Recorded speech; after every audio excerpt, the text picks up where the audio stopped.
नमस्कार दोस्तों, welcome to our channel India IQ. एक इंडियन सिटीजन को उसका खुद का इंडियन पासपोर्ट इनवैलिड बता दिया गया। क्यों? क्योंकि उसका बर्थ प्लेस अरुणाचल प्रदेश था और अब पाकिस्तान ने खुलेआम इस हरकत को जस्टिफाई किया है। दोस्तों 5 दिसंबर 2025 को पाकिस्तान के foreign ministry spokes person officially बोल रहे हैं कि अरुणाचल प्रदेश चाइना का हिस्सा है। ये सिर्फ एक स्टेटमेंट नहीं है, ये इंडिया की सोवरेनिटी पर डायरेक्ट अटैक है। दोस्तों आज हम जानेंगे पूरी कहानी, डिटेंशन से लेकर चाइना के ग्रेटर चाइना ड्रीम तक। चलिए शुरू करते हैं। तो 5 दिसंबर 2025 को पाकिस्तान के foreign ministry spokes person Tahir Hussain Andrabi ने प्रेस कॉन्फ्रेंस में एक ऑफिशियली स्टेटमेंट दिया। Pakistan reiterates its consistent and full support for China on matters concerning its sovereignty and territorial integrity। जब उनसे चाइनीज फॉरेन मिनिस्ट्री के अरुणाचल प्रदेश, जिसे चाइना जांगनान कहता है, पर दिए गए रिमार्क्स के बारे में पूछा गया तो उन्होंने क्लियरली पाकिस्तान का सपोर्ट रीअफर्म किया। ये पाकिस्तान का पहला स्टेटमेंट नहीं है दोस्तों। मई 2025 में भी जब चाइना ने अरुणाचल प्रदेश के 27 लोकेशंस के चाइनीज नेम अनाउंस किए थे, तब भी पाकिस्तान ने चाइना का सपोर्ट किया था। ये क्लियरली दिखाता है कि पाकिस्तान और चाइना के बीच एक कंसिस्टेंट पैटर्न है इंडिया के टेरिटोरियल क्लेम्स को चैलेंज करने का। उन्होंने क्या कहा था एग्जैक्टली, आइए सुनाता हूँ। Well, we have taken notes of the remarks by the Chinese Ministry of Foreign Affairs and the media commentary on this subject. Pakistan reiterates its consistent and full support for the China on matters concerning the sovereignty and territorial integrity of that country. तो कहानी क्या है दोस्तों? 21 नवंबर 2025 को एक Indian citizen जिनका नाम है पेमा वेंगजोम थोंगडॉक लंदन से जापान जा रही थी। संघाई एयरपोर्ट पर ट्रांजिट के दौरान चाइनीज इमिग्रेशन ऑफिशियल्स ने उन्हें 18 घंटे तक डिटेन कर लिया। रीजन क्या था? सिर्फ यही कि उनके पासपोर्ट में birth place Arunachal Pradesh mention था। चाइनीज ऑफिशियल्स का क्लेम था कि अरुणाचल प्रदेश चाइना की टेरिटरी है, इसके लिए उनका इंडियन पासपोर्ट इनवैलिड है और उन्हें चाइनीज पासपोर्ट की जरूरत है। ये इंसिडेंट बहुत सीरियस है क्योंकि ये एक इंडियन सिटीजन के बेसिक राइट का वायलेशन था। दोस्तों इंडिया ने तुरंत रिस्पॉन्ड किया। Ministry of External Affairs spokesperson Randhir Jaiswal ने फॉर्मली कहा कि Arunachal Pradesh is an integral and inalienable part of India and this is a self evident fact. No amount of denial by the Chinese side is going to change this indisputable reality. उन्होंने ये भी कहा कि Chinese authorities अभी तक अपने actions को properly explain नहीं कर पाई हैं, जो इंटरनेशनल एयर ट्रैवल कन्वेंशंस का वायलेशन है। चाइना के अपने रेगुलेशंस भी अलाउ करते हैं 24 घंटे visa free transit for all nationalities. India ने बीजिंग और दिल्ली दोनों जगह चाइनीज अथॉरिटीज के साथ स्ट्रॉन्ग डिमांड्स फाइल किया, लेकिन पाकिस्तान के इस रीसेंट स्टेटमेंट पर इंडिया का अभी कोई ऑफिशियल रिस्पॉन्स नहीं आया है। दोस्तों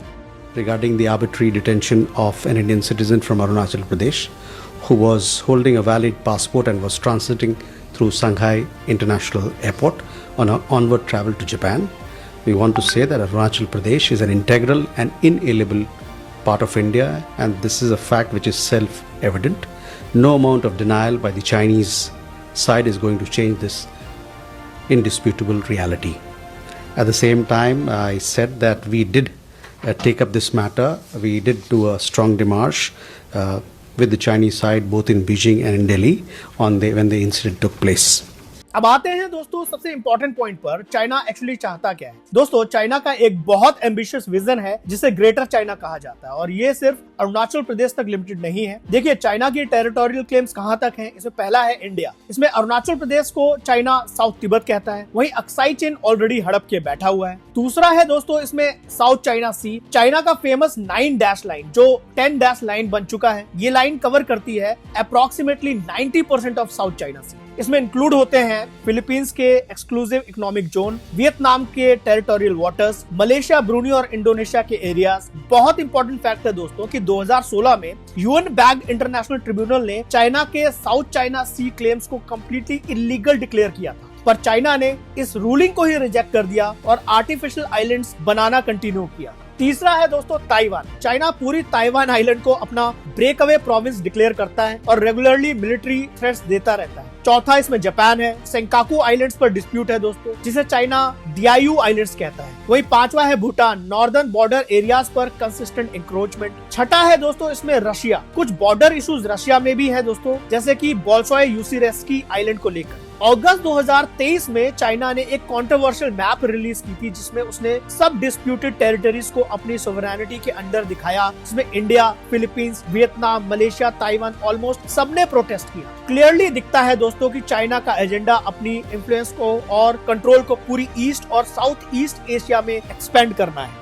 इंडिया का स्टैंड बिल्कुल क्लियर है दोस्तों। अरुणाचल प्रदेश के चीफ मिनिस्टर पेमा खांडू ने डिटेंशन इंसिडेंट को डीपली शॉकिंग और वायलेशन ऑफ इंटरनेशनल नॉर्म्स बताया। मिनिस्ट्री ऑफ एक्सटर्नल अफेयर्स ने मल्टीपल टाइम्स क्लैरिफाई किया है कि अरुणाचल प्रदेश इंडिया का इंटीग्रल पार्ट है और ये नॉन नेगोशिएबल है। पाकिस्तान के रीसेंट स्टेटमेंट पर इंडिया का कोई ऑफिशियल रिस्पांस तो नहीं आया, पर एक इंटरेस्टिंग फैक्ट बताता हूं दोस्तों कि अरुणाचल प्रदेश पर क्लेम करने वाले अब 3 देश हो गए हैं दुनिया में। इसमें पहला तो चाइना है, लेकिन दूसरा सुन के आप हैरान रह जाएंगे, वो है ताइवान। रिपब्लिक ऑफ चाइना बोलता है खुद को। और अब है तीसरा पाकिस्तान। ताइवान ने 1962 से 1995 तक ऑफिशियली अरुणाचल प्रदेश को क्लेम किया था। 1987 में जब इंडिया ने अरुणाचल प्रदेश को स्टेट का स्टेटस दे दिया, तो ताइवान की मिनिस्ट्री ऑफ फॉरेन अफेयर्स ने इसको इलीगल एक्ट डिक्लेयर किया था। पर 1995 के बाद ताइवान ने कोई ऑफिशियल स्टेटमेंट नहीं दिया है और अब न्यूट्रल स्टांस रखता है। पाकिस्तान अब चाइना के साथ मिलकर ये तीसरा कंट्री बन गया है जो अरुणाचल प्रदेश को इंडिया का हिस्सा नहीं मानता। इंटरनेशनल लेवल पर बाकी कोई भी कंट्री चाइना के टेरिटोरियल क्लेम्स को सपोर्ट नहीं करती। United states, European countries, Japan, Australia सबने चाइना के एग्रेसिव टेरिटोरियल बिहेवियर को कंसर्न के साथ देखा है। यूएन ट्रिब्यूनल की 2016 की रूलिंग भी चाइना के खिलाफ गई थी। इंटरनेशनल लॉ में एक इम्पोर्टेंट प्रेसिडेंट है ये दोस्तों।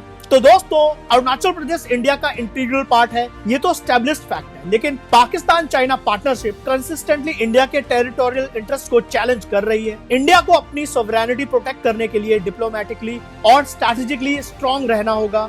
अगर आपको ये एनालिसिस यूजफुल लगी तो प्लीज वीडियो को लाइक करें, शेयर करें और कमेंट में अपनी राय जरूर बताएं। मिलते हैं अगले वीडियो में, तब तक के लिए जय हिंद।